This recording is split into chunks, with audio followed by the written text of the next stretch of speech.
Week 16 of the fantasy basketball season. Here's a few forwards I looked at this week. The first forward, Matas Buzelis of the Chicago Bulls. He's been playing great over the last few weeks on the year. 6.2 points a game, 2.9 rebounds, and 43% from the field. But the last few weeks with the playing time going up, he's really going out there and playing great basketball.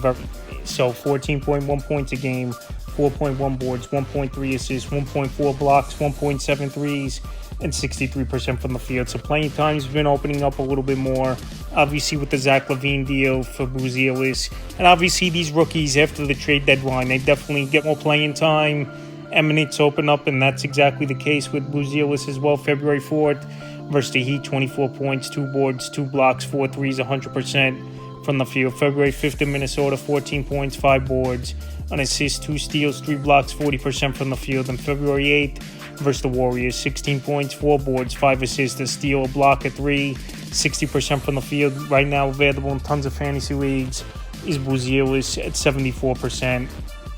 And if you need scoring, rebounding, and shot blocking, and a good field goal percentage, and someone who's playing a lot of minutes now, a 30-minute range, Buzelis is definitely a good ad, and he's one of the more highly touted rookies. Next forward, DeAndre Hunter of the Cleveland Cavaliers. So Hunter still hasn't made his debut, but most likely here today, he's going to make the debut for Cleveland. And we know he's a good 3-and-D guy on the year. 19 points a game, 3.9 boards, 1.5 assists, 2.6 threes, and 46% from the field. In the last couple weeks, 20.3 points a game, 5 boards, 1.7 assists, 2.7 threes, and 48% from the field. So 3-point shooting, scoring the basketball, obviously, and a pretty decent rebounder is what DeAndre Hunter is going to bring. But I believe his scoring is going to drop off just a bit.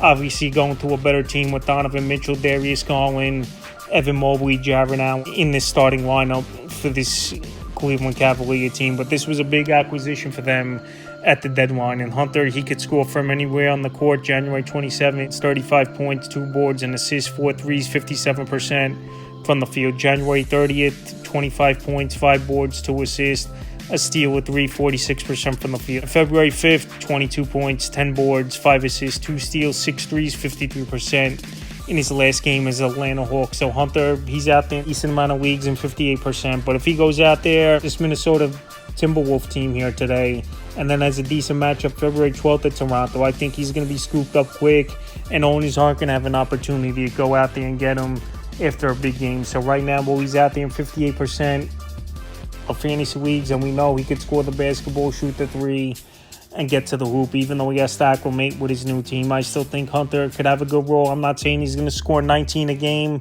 but still 15, 16 a game, and 2.5 threes is definitely serviceable for him. Next forward, Dillon Brooks of the Houston Rockets. So a good year for Dillon Brooks with this Rocket team, 13.5 a game, 3.8 boards, 1.5 assists, 2.3 threes, and 41% from the field. So Brooks, another 3-and-D guy, but he's starting to score the basketball better with this young Rocket team. 17 a game the last couple weeks, 3.9 boards, 1.1 assists, 3.4 threes, and 45% from the field. So Brooks, good versatility as well.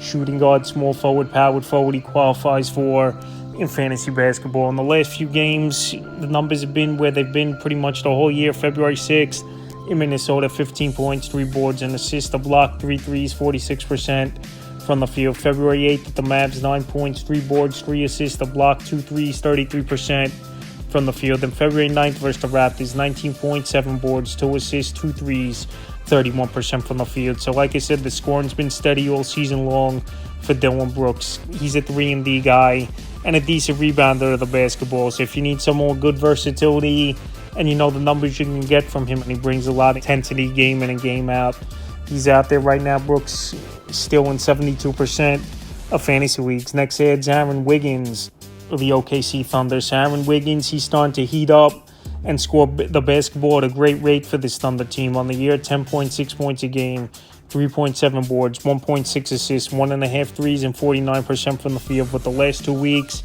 17.3 points a game, 5.4 boards, 1.9 assists, 2.4 threes, and 52% from the field. He's available right now in 87% of fantasy leagues, and he's been playing major minutes of late, is Aaron Wiggins. And we saw last week he came off a 41 and 14-point game. And now the last 3 games, February 5th versus Phoenix, 17 points, 6 boards, an assist, a steal, a 3, 75% from the field. February 7th versus Toronto, 18 points, 3 boards, 2 assists, a block, a steal, a 3, 50% from the field. And February 8th, a monster game at the Grizzlies, 26 points, 11 boards, 2 assists, 8 threes, 50% from the field. So it's either starting for Dort at times or coming off the bench. Aaron Wiggins is definitely taking the next step from last season to this year. He's hitting the 3-ball at a great rate. He could score the basketball on all 3 levels, mid-range, 3-point shooting, driving to the hoop. And this Thunder team, they just turned out a lot of good young players over the last couple seasons, and this is why they've been one of the best teams in the West in that time. So Aaron Wiggins, he's been a big part of the team this year. Right now, still out there in a lot of leagues in 87%, but if he keeps up this hot streak and this great shooting, he's going to be a player quickly picked up and not available in most leagues. And the final forward I looked at off the wall is Najee Marshall of the Dallas Mavericks. And now with Anthony Davis out indefinitely, 1 or 2 players are going to have to step up and fill in and get those type of numbers. Even though I know AD, he only played a half for this Dallas Maverick team. It's a big void to fill on the year for Marshall. 11.3 points a game, 3.6 boards, 2.5 assists, a steal, 50% from the field. In the last 2 weeks, 13.2 a game, 3.2 boards, 2.2 assists, a 3, and 51% from the field. So Marshall, if he could get that 25-30 minute range like he's played over the last 3 games, he's going to put up points. Pretty decent facilitator of the basketball, and he's out there in tons of leagues at 91%. February 4th at Phillies, 19 points, 4 boards, 5 assists, 3 steals, 46% from the field. February 6th at the Celtics, 20 points, 2 boards, 3 assists, a steal, 2 threes, 60% from the field. And February 8th versus the Rockets, 16 points, 4 boards, a steal, a block, 2 threes, 70% from the field. So Marshall, he could do a little bit of everything. He's not great at one thing, but right now he's scoring the basketball well. And like I said, now with Anthony Davis out of the lineup, a couple players got to step up and put some scoring on the board. So Marshall, I think, is a decent add, especially, like I said, out there in 91% of fantasy leagues. That's a few forwards I looked at off the wire for Week 16 of the fantasy basketball season.